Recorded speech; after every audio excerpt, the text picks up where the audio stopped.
Ρε, εγώ μικρό μου πάνω, είναι μικρό καλά παιδί.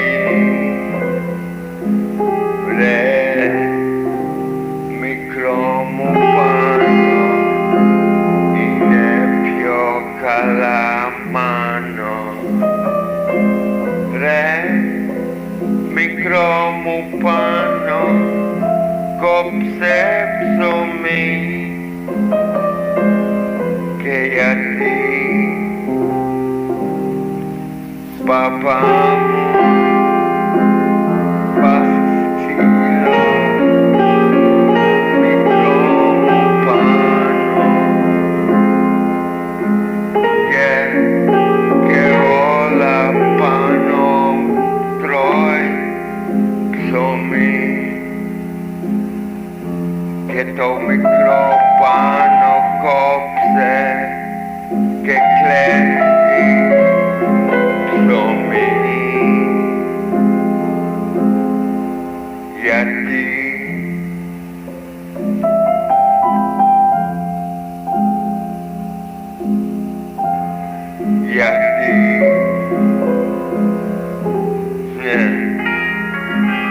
μικρό μου πάνω κόψε και κλέβει ψωμί.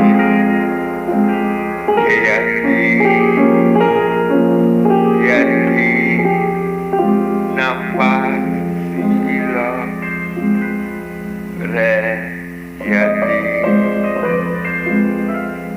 5 χρόνια μικρό μου πάνω, γιατί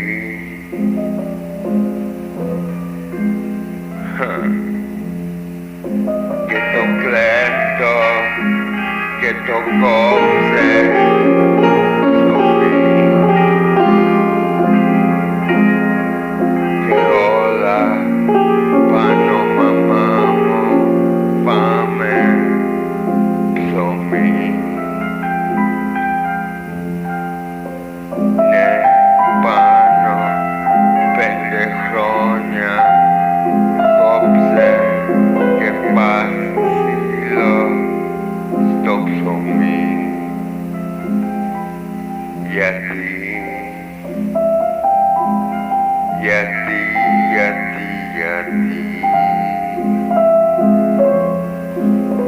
ναι,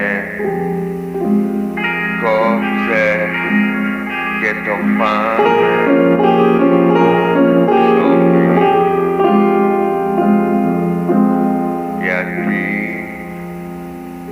Γιατί